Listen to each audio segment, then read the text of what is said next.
But now, if any like, it's time for a bit of magic in your own living room because it's time for the Lotto and Lotto Extra draws. 14 minutes past 8, Saturday the 29th of March, and live on the BBC, the first of those, this weekend's Lotto draw. The man with the right touch, Ian Wright. Thanks, Mr. Dedicoat. Now, this is where you lot at home can make this a Saturday you'll never forget. Gigi, how much is in the jackpot this week?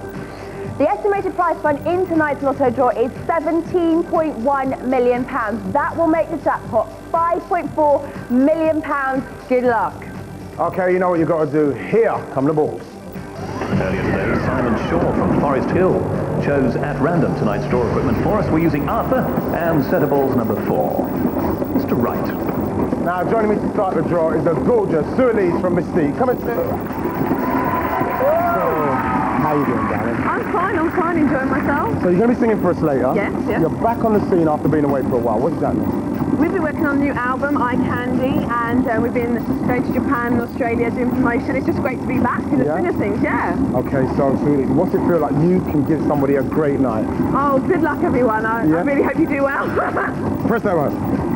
Just one jackpot winner on Wednesday when there was just short of £3.5 million in the kitty, not to mention all the other prizes along the way, of course. This is the one with 6 plus the bonus, isn't it? First out is number 33. Good news if it's yours. Third draw in as many weeks for that one. It's doing well. 114th time it's been drawn. Here's the next one. Now pops 42. Last appeared all of 5 Saturdays back. 98th. Lotto outing for that one. And here's the third. That's number 5. 500 years of Yorkshire life can now be enjoyed at Shibden Hall after Heritage Lottery cash helped restore it. Here's the next. And that's number 15. Remember, since we started in 94, the prize money in the Lotto has now reached £15.4 billion. Here's the 5th one. And that's number 35. So it Wednesday ends last Saturday night too. 109th Lotto appearance for that one. And the 6th one is number 21. Good news if it's yours. Sheffield's Bus Museum is using £21,000 of Heritage Lottery cash to pay for improvements throughout the building. The bonus tonight is number 26. So, in this weekend's Lotto, these are the right numbers in ascending order. 5, 15, 21, 33, 35, and 42. The bonus tonight is 26. How'd you get on there? No good? Don't worry, because we'll give you another chance to win with Lotto Extra.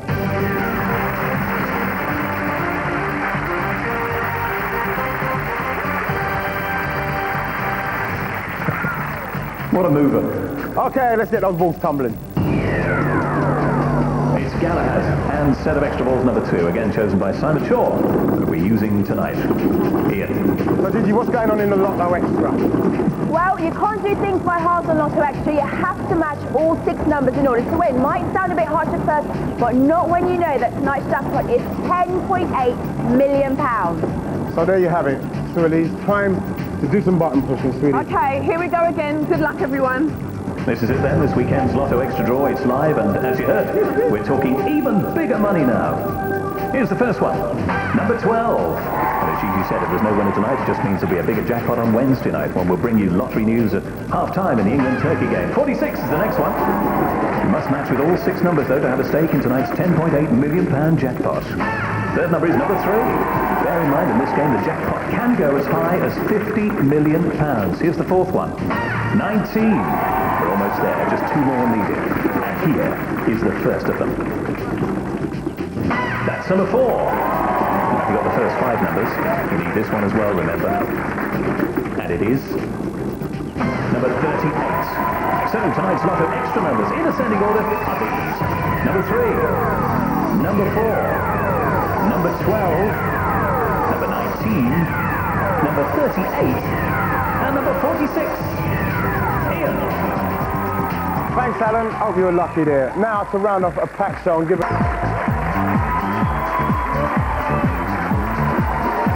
Joining me next week are Fame Academy winner David Snedden, the hell-raising Meatloaf, sweet and spicy Emma Bunton, and the truly awesome Lionel Richie.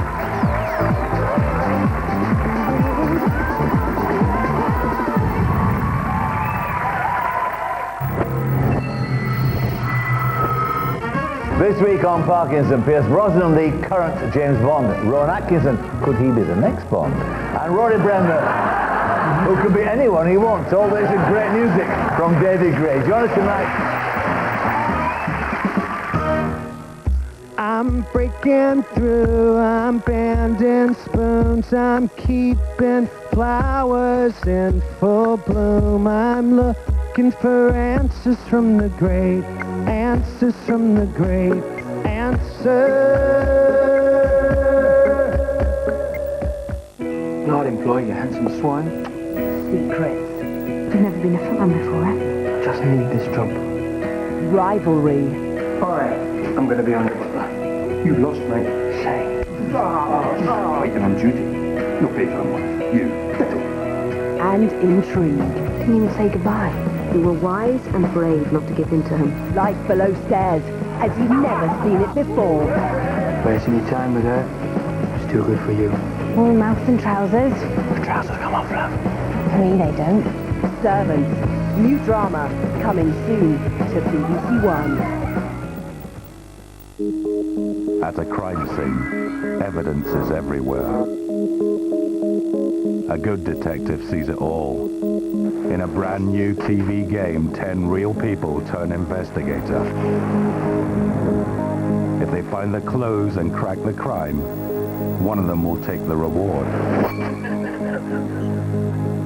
The Murder Game starts after Casualty on BBC One. Suspect everyone. Trust no one. It's going to be an explosive clash for the final game of the Six Nations Championship. Ireland take on England, and BBC One will be there live tomorrow afternoon from 1:30. Don't miss it.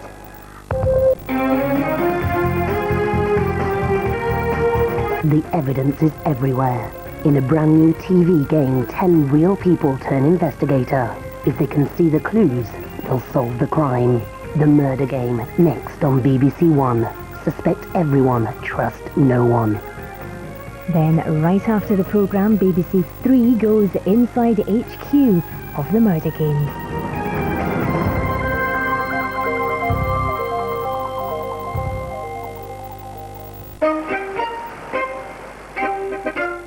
So, now for something completely different on BBC One. Suspect everyone, trust no one. High tension and strong language in the Murder Game.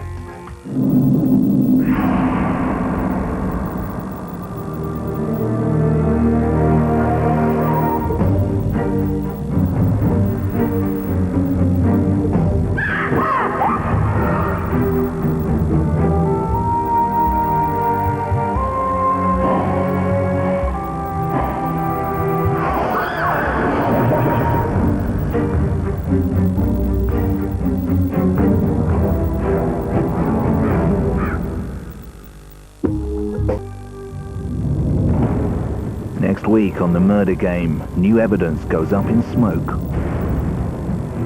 The search for the murder weapon gets underway. All suspects come under surveillance. And Christine returns from the grave to choose the next lead investigator. Will they seek revenge on Richard for eliminating Christine so early on? Digital viewers press red now to play Detective at Home and see the clues Sarita brought back from the Killer's Game. Or visit the website.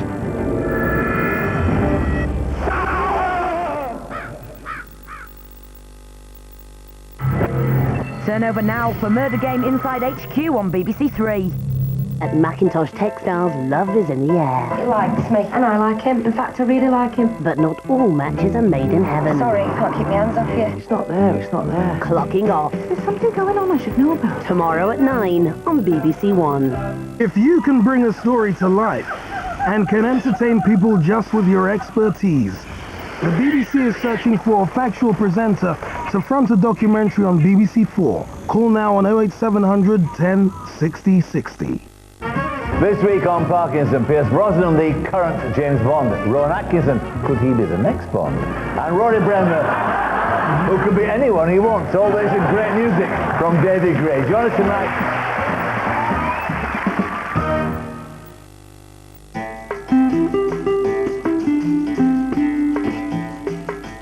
This is BBC One, now the news with Sophie Rayworth. A suicide bomber kills 4 American soldiers at a military checkpoint in Iraq. It's a new twist in the war as Iraqi officials threaten many more suicide attacks. America flies in reinforcements but insists it's still on course for Baghdad. In the north, heavy bombardment as Iraqi forces retreat. And the bodies of the first British servicemen killed in the conflict come home.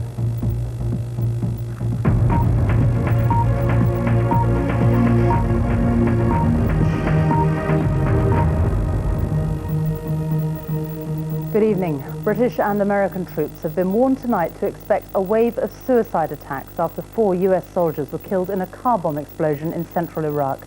The Iraqi vice president said that it marked the beginning of a new phase in the war. American officials have condemned the bombing as an act of terrorism. The attack took place along the coalition supply line, which stretches hundreds of miles across the desert south of Baghdad. A taxi is believed to have exploded close to a US Army roadblock north of Najaf. Brian Hanrahan reports. All along the road to Baghdad, America is having to fight an unconventional war against an enemy it can't properly identify. In Najaf, American forces are being engaged by Fedayeen, men without uniforms or conventional military structures, hard to hit without risk to civilian bystanders. Iraqi television has shown pictures of smouldering American tanks, which it says were taken near Najaf. It says they were abandoned by their crews after being attacked. There were 3 of them. This is the American unit which encountered the suicide bomber. Iraq television says the man was a junior army officer. Soldiers at a routine checkpoint stopped a civilian car, as we've been doing. Driver beckoned them a little bit closer, and as the soldiers approached by fighting vehicles, the driver detonated a bomb, killing himself and the 4 soldiers. Iraq's vice president praised the attack. He suggested that more would follow, and he said the whole Iraqi people, including its women, would be willing to become martyrs. That threat casts a shadow over US forces and their relations with genuine civilians. They need to be able to distinguish them from combatants. But if every civilian has to be treated as a potential suicide bomber, it's an extra strain on a force already stretched. The Pentagon said it looked and felt like terrorism.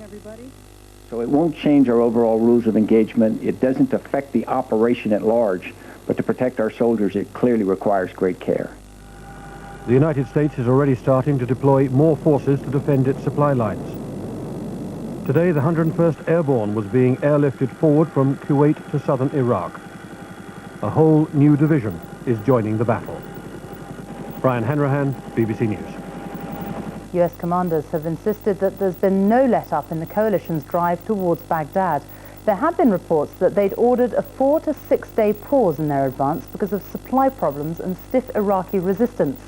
Tonight, America's most senior general has warned that much tougher fighting lies ahead. This begins in the daylight as they began to move out. Every image the coalition keeps telling us is just a snapshot, and today they produced some vivid snaps of their own. This, they said, was a nighttime attack by the US Rangers in the deserts of western Iraq. The result, they said, 50 Iraqis captured. The message, they said, this is not a campaign which is pausing. With respect to a pause, there's no pause on the battlefield. Because you see a particular formation not moving on a day does not mean there is a pause on the battlefield. But out on the battlefield, some units are pausing briefly. After 10 days, which, whatever the coalition commanders may say, have been much tougher than many had expected, there's a need for regiments which have been in the thick of the fighting to rest and replenish, and for soldiers to have a few moments to reflect. There's also a pressing military problem which must be dealt with. Supply lines are long and vulnerable, and the coalition has got to overwhelm Iraqi resistance, much of it mounted at night, in all the towns along the road to Baghdad before they can contemplate any ground offensive against the capital. A map based on information from the Pentagon shows the extent of the problem. The coalition may have swept north and covered a lot of territory, but the ground which it claims is mostly empty desert. The all-important roads and towns like Nasiriyah, Najaf and Karbala are virtually all still posing a major problem. Commanders are now offering sobering assessments. I would think the toughest fighting is ahead of us. You never know. Regimes like this that have their power base in fear and intimidation tend to topple fairly quickly. Some reinforcements are already waiting in Kuwait and are expected to move north soon. Other units are on their way from America to join a campaign which is posing major challenges. 10 days into the campaign, and it's hard to resist the conclusion that it's run into significant difficulties. Coalition commanders remain confident, but they're having to do a lot of rethinking. Nicholas Witchell, BBC News, at Coalition Military Headquarters. Well, our correspondent Gavin Hewitt is travelling with the US 3rd Infantry in central Iraq. Like other reporters travelling with coalition forces, he can't talk about precise locations or military plans. I spoke to him earlier and asked him what more he could tell us about today's suicide attack. Well, this morning, I was actually on the same road as this suicide bombing took place. And the commanders I'm travelling with, their radios crackled into life, and they heard about this suicide bomb up the road. This is something which they had feared, but they believed this would not take place in Iraq. But as soon as they heard it, one of the commanders said to me, look, if this is what's going to happen, if any vehicle approaches us on the road, then we'll take action against it. And of course, recognizing that of course could lose a lot of goodwill from ordinary Iraqis who may become vulnerable to Americans firing at vehicles. And Gavin, as far as the push towards Baghdad goes, military commanders are saying there's been no pause. Is that how it seems to you on the ground? No, I'm not getting that impression. I'm actually at the moment driving on that very highway, the main supply route towards the north, just south of Baghdad. It's painfully slow. There are long periods when the convoys on this road just simply stop because they can't move enough vehicles through and because there are incidents on the highway. I don't think it's serious yet, but there's no doubt in my mind that they haven't been able to move at the speed that they had hoped for at the start of the campaign. Well, that's the view from on the ground. In the United States, President Bush used his weekly radio address to give an upbeat assessment of the campaign in Iraq. Our Washington correspondent Philippa Thomas is at the White House now. So, Philippa, do they really think in America that all is going to plan? I think they say that when you look at the big picture, steady progress is being made, although they do acknowledge the setbacks. And so we heard from President Bush today, in his words, that there is a steady advance, despite any pauses for reinforcements and resupply. And actually his language is almost evangelical because he keeps justifying the war in every speech he makes. Here, talking about the contrast, he said, between the honourable conduct of our liberating force and what he called the criminal acts of the enemy. So really, a very upbeat rhetoric selling this war still to the American people. But Philippa, the longer this war goes on, the more pressure there will be on military leaders. Do you get an impression there that in America public opinion would tolerate a long war? Well, so far, Sophie, I have to say public opinion is still very strongly behind the president. Almost every poll, in fact every poll that's been taken since the start of the military conflict shows at least 70% support. So I'd say that American public opinion is holding very steady. However, the latest poll in today's Washington Post does show for the first time that the majority of those surveyed think this war is going to last for months, not weeks, and there's been a dramatic rise, more than doubling, in the number who think there are going to be significant American military casualties. Philippa Thomas, thank you. More explosions have rocked the centre and outskirts of Baghdad tonight. The Iraqis say that 55 people were killed in an explosion at a marketplace last night, but US officials say that it's still not clear what caused the blast. Our correspondent Raghi Omar is in Baghdad. His movements are restricted and his report has been monitored by the Iraqi authorities. The nights in Baghdad are always the worst, and this evening was no different. Airstrikes continue to pound Republican Guard positions and government buildings, but Baghdad's civilians are also paying a terrible price. What should have been the bustling Al-Shotla marketplace was today a scene of devastation. What local residents say was an American cruise missile tore this neighborhood apart.